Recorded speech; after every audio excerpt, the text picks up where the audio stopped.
अभी तुमको यकीन नहीं करोगे, परसों रात की बात है, एक केस लेके बैठा हुआ था मैं, और मेरे लोक दर्शन चालू हो गए। मैं बोला अरे बाप रे, इतने टाइम के बाद अभी लोक दर्शन।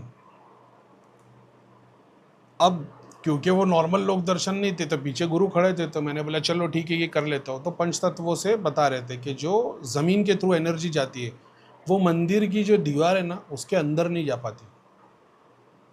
हम लोग ज़मीन के अंदर जैसे पाताल अतल वितल है ना, इसकी एनर्जी बन के रोशनी की तरफ बढ़ रहे। यानी एग्जाम्पल के तौर पे मैं घर में बहुत सारे लोग को बोलता हूँ, पाताल की तुम्हारे कुल के पाताल में है ना पितर, उनके लिए हवन कर लो। तब वो तो लाइट की सोर्स, तुम जो मंत्र जाप कर रहे हो उनके कॉन्शियसनेस में एक दुनिया में चारों तरफ अंधेरा और एक तरफ रोशनी, तो वो रोशनी की तरफ बढ़ते। वो रोशनी फिजिकल वर्ल्ड में एग्जाम्पल के तौर पे मान लो, या तो तुम बैठे हो के जाप करते हो, या तुम्हारे घर का मंदिर होगा, या तुम्हारी एनर्जी की सोर्स होगी। तो उस टाइम पे वो एग्जाम्पल ले लो, कोई एक मंदिर है तो पाताल की एनर्जी मंदिर की जो दीवार है वहीं तक आती है, उसके अंदर नहीं आ पाती। पृथ्वी तत्व की, पाताल की पृथ्वी तत्व की मंदिर के अंदर नहीं आ पाती। वायु तत्व मंदिर के अंदर आती है लेकिन गर्भगृह के अंदर नहीं आ पाती।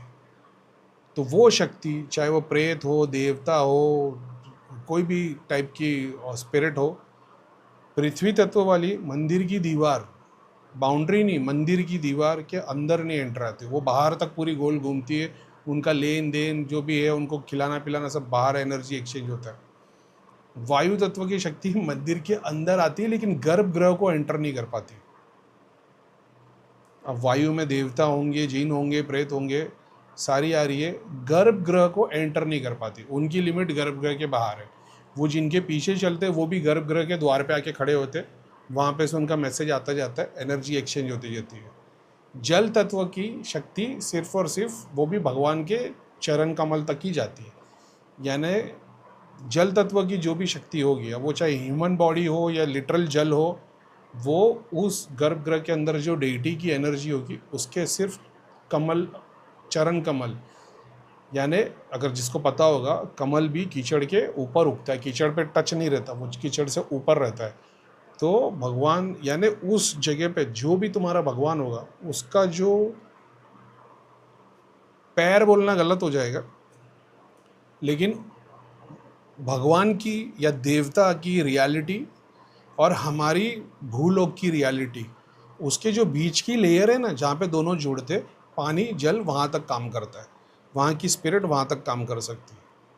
समझ गए? इसका मतलब ही नहीं भगवान के पैर, हमारे भूलोक की रियलिटी और देवता की रियलिटी, दोनों के बीच में जो पंच तत्वों में से पृथ्वी तत्व टच नहीं हो सकता, वायु टच नहीं हो सकता, जल तत्व टच हो सकता है उन दोनों की रियलिटी के बीच में। यदि तुमको उन दोनों की रियलिटी के बीच में काम करना हो, तुमको जल लगेगा, स्वादिष्टान, डिज़ायर। समझ गए? फिर उसके ऊपर कॉन्शियसनेस है, सोच है, जाप है, वो अलग है। अब भी रिसेंट 2 दिन पहले की बात है, मैं तो स्किप मार दिया।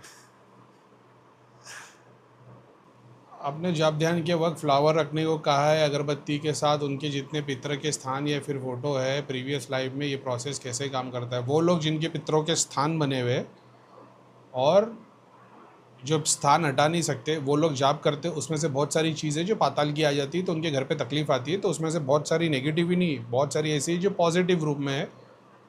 पॉजिटिव भी नहीं बोल सकते लेकिन नेगेटिव नहीं है, वो बीच के अंदर है, नेगेटिव से पॉजिटिव में आ गया रियलाइजेशन में। तो बहुत सारी चीज़ ऐसी आती है, तो अब तुम अगर उसको लड़ने के इसमें रहोगे ना, तो वो तो तुम्हारे अंदर से ऐसे रास्ते जानती है जो तुमको पता भी नहीं है, तो वो तुम्हारे पे वो प्रभाव डाल देती है।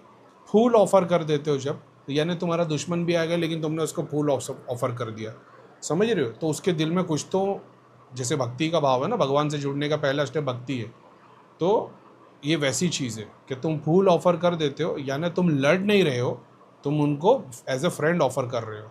तो फिर बहुत सारे लोग जो फटाक से नेगेटिव इम्पैक्ट लेते थे, वो नेगेटिव इम्पैक्ट ले नहीं रहे।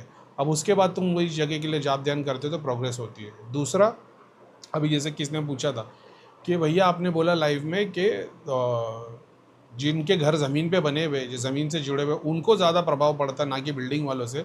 तो ऐसा क्यों है? ऐसा इसके लिए क्योंकि बहुत सारे लोग जो ज़मीन पे मकान बनाते हैं, मकान बनाने से पहले ना बहुत सारी चीज़ें गाड़ी होती है। दूसरा, जिनके मकान ऑलरेडी बने हुए हैं और उन्होंने दूसरा मकान ले, मतलब मैंने मकान बनाया, मैंने बेच दिया सेकेंड पार्टी को, अब सेकेंड पार्टी रहने आ गई, उसको पता ही नहीं नीचे क्या है। अब तीसरा वो जिन्होंने घर बनाया है और इनको कुछ सिचुएशन थी, एग्जाम्पल के तौर पे गांव में घर बन रहा था, घर बनने के बाद बहुत सारी तकलीफ आने लग गई।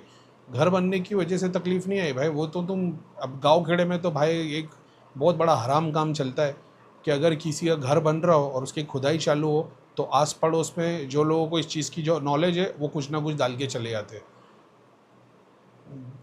मेरे तो मुंह से गाली निकलती वो लोग के लिए, भाई मतलब तुम कितने, जाने तभी मेरा मुंह गंदा होगा, लेकिन ऐसे लोग हैं, यानी अगर गांव में तुम्हारा घर बन रहा है और उसकी खुदाई का काम चालू है, वो लोग अपने घर से सर्टन, उनको तांत्रिक बाबा दे देगा कि ये वहाँ डाल देना, समझ रहे हो, तो वो डाल के चले आएंगे। एक तो वो होते, दूसरे वो जहाँ पे तुम्हारे को कुछ तकलीफ आई और किसी ने बोल दिया कि घर में स्थान बना दो, तो ये जो ज़मीन के ऊपर होते घर, इनके अंदर ये फिजिकल फिक्स स्थान बना देते।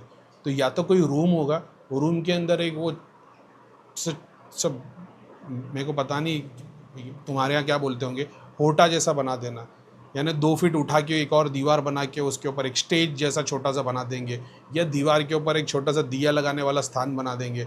यानी ये लोग अपने घर में एक फिक्स स्थान बना देते हैं।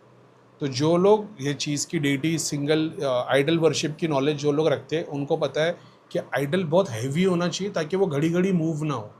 अगर तुम्हारे घर में मंदिर है, घर के तो छोड़ दो घर के मंदिर, लेकिन आइडल वर्शिप की बात करो तो उसमें जो आइडल होता है वो बहुत हैवी होना चाहिए। वो ऐसा नहीं होना चाहिए कि वो हाथ खिलाओ या टेबल हिलाओ तो हिलते रहे, वो फिक्स होना चाहिए। डेटी जो सिंगल डेटी नहीं, डेटी जो सुप्रीम डेटी बैठे होते हैं ना, उनको हिलना डुलना पसंद नहीं होता, वो एनर्जी को वो स्टिल रहना पसंद करती, तो इसलिए हेवी होना चाहिए।